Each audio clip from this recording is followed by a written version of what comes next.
ಇತ್ತೀಚೆಗೆ ಯುವಕರಲ್ಲೂ ಬೆನ್ನು ನೋವಿನ ಸಮಸ್ಯೆ ಹೆಚ್ಚಾಗ್ತಿದ್ದು, ಇದಕ್ಕೆ ಕಾರಣಗಳೇನು? ನರಕ ಸದೃಶ ಹಿಂಸೆ ನೀಡುವ ಬೆನ್ನು ನೋವನ್ನು ಪರಿಹರಿಸಿಕೊಳ್ಳುವುದು ಹೇಗೆ? ಈ ಎಲ್ಲವನ್ನೂ ತೋರಿಸ್ತೀವಿ ಈ ವರದಿಯಲ್ಲಿ.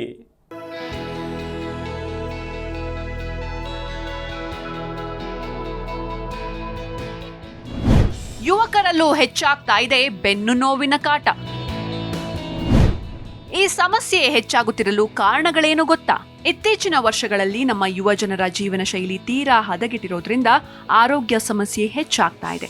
ಹಾಗಾಗಿ ಸಣ್ಣ ವಯಸ್ಸಿಗೆ ಬೆನ್ನು ನೋವಿನ ಸಮಸ್ಯೆ ಕಾಡಲಾರಂಭಿಸಿದೆ.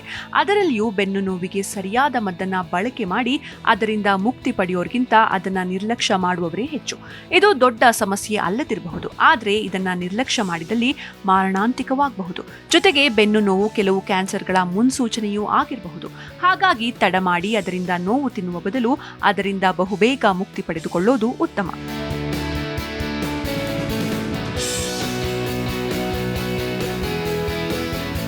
ಬೆನ್ನು ನೋವು ಬರಲು ಕಾರಣವೇನು? ಕುಳಿತುಕೊಳ್ಳುವ ಭಂಗಿ ಸರಿಯಾಗಿ ಇಲ್ಲದಿರೋದು, ಕೆಲವು ಬಾರಿ ದೊಡ್ಡ ದೊಡ್ಡ ಕಾಯಿಲೆಯ ಮುನ್ಸೂಚನೆ ಆಗಿರಬಹುದು, ಅಸ್ಥಿರಜ್ಜುಗಳಲ್ಲಿ ಕೆಲವು ರೀತಿಯ ಒತ್ತಡ, ಮೂಳೆಗಳಲ್ಲಿ ಕೆಲವು ರೀತಿಯ ಸೋಂಕು, ಗೆಡ್ಡೆಯ ರಚನೆ, ನರಗಳಿಗೆ ಸಂಬಂಧಿಸಿದ ಸಮಸ್ಯೆ, ಬೆನ್ನು ಮೂಳೆಯ ಕಾರ್ಡಿನಲ್ಲಿ ಉಳುಕು ಮತ್ತು ನೋವು, ದೇಹದ ತೂಕ ಹೆಚ್ಚಾದಾಗ, ಹೀಗೆ ನಾನಾ ಕಾರಣಗಳಿಗೆ ಬೆನ್ನು ನೋವು ಬರಬಹುದು. ಲಕ್ಷಣಗಳೇನು? ಕೆಲವರಿಗೆ ನೋವಿನ ಜೊತೆಗೆ ಜ್ವರವೂ ಬರುತ್ತೆ, ಆಯಾಸವಾಗುತ್ತೆ, ಕತ್ತಿನಿಂದ ಕೈಕಾಲುಗಳಲ್ಲಿ ನೋವು ಕಂಡುಬರುತ್ತೆ, ಕುತ್ತಿಗೆ ಅಥವಾ ಬೆನ್ನು ನೋವಿನಿಂದ ತೂಕ ಕಡಿಮೆಯಾಗುತ್ತೆ, ಮಲಗಿರುವಾಗಲೂ ನೋವು, ಮರಗಟ್ಟುವಿಕೆ, ಕೈಕಾಲುಗಳಲ್ಲಿ ದೌರ್ಬಲ್ಯ, ಇವೆಲ್ಲ ಬೆನ್ನು ನೋವಿನ ಲಕ್ಷಣಗಳಾಗಿವೆ.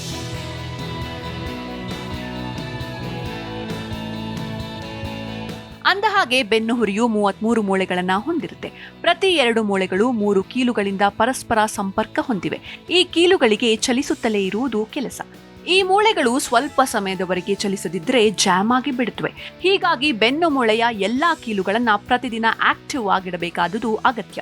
ಯೋಗ, ಜಾಗಿಂಗ್, ವಿವಿಧ ಭಂಗಿಗಳ ಮೂಲಕ ನಿಮ್ಮ ಕೀಲು ಮತ್ತು ಮೂಳೆಗಳನ್ನ ಆಕ್ಟಿವ್ ಆಗಿಡಬಹುದು. ಬೆನ್ನು ನೋವು ಬೆಂಬಿಡದೆ ಬಾಧಿಸ್ತಾ ಇದೆಯೇ? ಇಂಚಿಂಚು ಹಿಂಸಿಸುವ ನೋವಿಗೆ ಶಮನ ಸೂತ್ರ. ಬೆನ್ನು ಮೂಳೆಯ ಆರೈಕೆಗೆ ಟಿಪ್ಸ್. ಬೆನ್ನು ಮೂಳೆಯನ್ನ ಆರೋಗ್ಯಕರವಾಗಿಡಲು, ಬೆನ್ನು ಮೂಳೆಯ ಆರೋಗ್ಯವನ್ನ ರಕ್ಷಿಸಲು ನಿಯಮಿತ ವ್ಯಾಯಾಮ ಬಹಳ ಮುಖ್ಯವಾಗಿದೆ. ಈಜು, ವಾಕಿಂಗ್ ರೀತಿಯ ದೈಹಿಕ ವ್ಯಾಯಾಮಗಳಲ್ಲಿ ನಿಮ್ಮನ್ನ ತೊಡಗಿಸಿಕೊಳ್ಳಿ. ನಿಮ್ಮ ತೂಕವನ್ನ ಕಾಪಾಡಿಕೊಳ್ಳೋದು ಸಹ ಬಹಳ ಮುಖ್ಯ. ಆರೋಗ್ಯಕರ ತೂಕವು ಬೆನ್ನು ಮೂಳೆಯ ಮೇಲಿನ ಒತ್ತಡವನ್ನ ಕಡಿಮೆ ಮಾಡುತ್ತೆ. ನೀವು ಬೆನ್ನು ಮತ್ತು ಬೆನ್ನು ಮೂಳೆಯ ಸಮಸ್ಯೆಗಳಿಂದ ಬಳಲ್ತಾ ಇದ್ರೆ ನಿಮ್ಮ ಬೆನ್ನು ಮೂಳೆ ಮತ್ತು ದೇಹಕ್ಕೆ ಸರಿಹೊಂದುವ ಹಾಸಿಗೆಯನ್ನ ಖರೀದಿಸಿ. ಇದು ನಿಮ್ಮ ದೇಹದ ಭಾರ ಮತ್ತು ಒತ್ತಡವನ್ನ ಸರಿಯಾಗಿ ಎಲ್ಲೆಡೆ ಹರಡುವಂತೆ ನೋಡಿಕೊಳ್ಳುತ್ತೆ. ಇದರಿಂದ ಬೆನ್ನು ಹುರಿಗೆ ಹೆಚ್ಚು ಭಾರ ಬೀಳೋದಿಲ್ಲ. ಬೆನ್ನು ಮೂಳೆಯು ಮಾನವನ ದೇಹದಲ್ಲಿ ಮಹತ್ವದ ಪಾತ್ರವನ್ನು ವಹಿಸುತ್ತೆ. ಏಕೆಂದರೆ ಇದು ನಿಮಗೆ ನೇರವಾಗಿ ನಿಲ್ಲಲು ಮತ್ತು ಭಂಗಿಯನ್ನ ಕಾಪಾಡಿಕೊಳ್ಳಲು ಬೆನ್ನು ಮೂಳೆ ಸರಿಯಾಗಿರಬೇಕು. ಬೆನ್ನು ಮೂಳೆಯು ಸೂಕ್ಷ್ಮವಾದ ಬೆನ್ನು ಹುರಿಯನ್ನ ರಕ್ಷಿಸುತ್ತೆ. ಇದು ನಮ್ಮ ನರಮಂಡಲದ ಪ್ರಮುಖ ಭಾಗವಾಗಿದೆ. ಬೆನ್ನು ಮೂಳೆಯಲ್ಲಿನ ಸಣ್ಣದೊಂದು ಸಮಸ್ಯೆಯೂ ಸಹ ನಿಮ್ಮ ಭಂಗಿಯನ್ನ ತೊಂದರೆಗೊಳಿಸುತ್ತೆ ಮತ್ತು ದೈನಂದಿನ ಕಾರ್ಯಗಳನ್ನು ನಿರ್ವಹಿಸಲು ಕಷ್ಟಕರವಾಗಿಸುತ್ತೆ. ಆದ್ದರಿಂದ ಬೆನ್ನು ಮೂಳೆಯ ಆರೋಗ್ಯವನ್ನ ಕಾಪಾಡಿಕೊಳ್ಳುವುದು ಅತ್ಯಂತ ಮಹತ್ವದ್ದಾಗಿದೆ.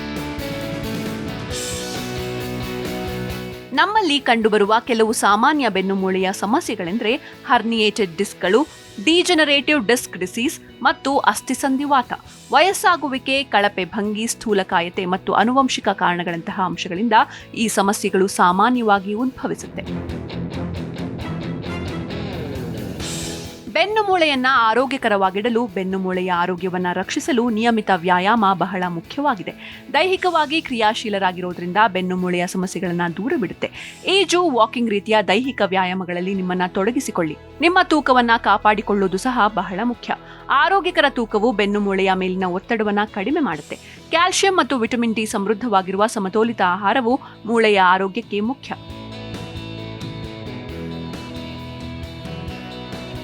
ಕುಳಿತುಕೊಳ್ಳುವುದು, ನಿಂತಿರುವುದು ಅಥವಾ ನಡೆಯುವುದು, ಸರಿಯಾದ ಭಂಗಿಯನ್ನ ನಿರ್ವಹಿಸುವುದು ನಿಮ್ಮ ಬೆನ್ನು ಮೂಳೆಯ ಮೇಲಿನ ಒತ್ತಡವನ್ನ ಕಡಿಮೆ ಮಾಡುತ್ತೆ ಮತ್ತು ದೀರ್ಘಕಾಲೀನ ಸಮಸ್ಯೆಗಳನ್ನ ತಡೆಯಲು ಸಹಾಯ ಮಾಡುತ್ತೆ.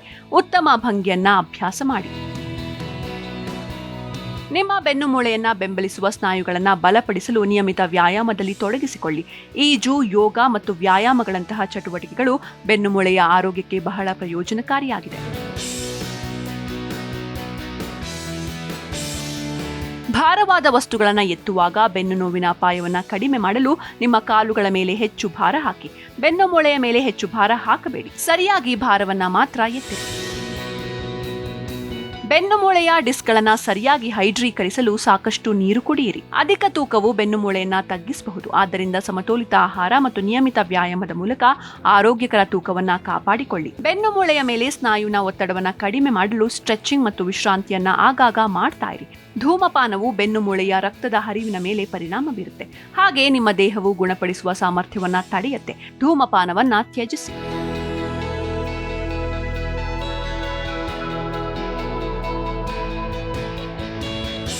ವಾಕಿಂಗ್, ಏರೋಬಿಕ್ಸ್, ವಾಟರ್ ಏರೋಬಿಕ್ಸ್, ಯೋಗ, ಈಜು ಮುಂತಾದ ಚಟುವಟಿಕೆಯು ಬೆನ್ನು ನೋವನ್ನು ನಿವಾರಿಸಲು ಸಹಾಯ ಮಾಡುತ್ತೆ. ಬೆನ್ನು ನೋವು ಕಾಣಿಸಿಕೊಂಡ್ರೆ ನೋವು ನಿವಾರಕ ಮುಲಾಮನ್ನ ಬಳಸಬಹುದು. ಫಿಸಿಯೋಥೆರಪಿ ಮಾಡಬಹುದು. ಆದರೆ ಇದಕ್ಕಿಂತ ಮೊದಲು ಅಂದ್ರೆ ನೋವು ಕಂಡು ಬಂದಾಗ ಮೊದಲು ವೈದ್ಯರನ್ನ ಭೇಟಿ ಮಾಡಿ. ಬೇರೆ ಬೇರೆ ಕಾರಣಗಳಿಂದ ಬೆನ್ನು ನೋವು ಬರಬಹುದು. ಕಾಯಿಲೆ ದೃಢಪಟ್ಟಾಗ ಮಾತ್ರ ಅದಕ್ಕೆ ಚಿಕಿತ್ಸೆ ಸಾಧ್ಯ. ಹಾಗಾಗಿ ನೋವು ಕಂಡು ಬಂದಾಗ ನಿರ್ಲಕ್ಷ್ಯ ಮಾಡದೆಯೇ ಸಾಧ್ಯವಾದಷ್ಟು ಅದನ್ನ ವಾಸಿ ಮಾಡುವತ್ತ ಗಮನ ಹರಿಸಿ.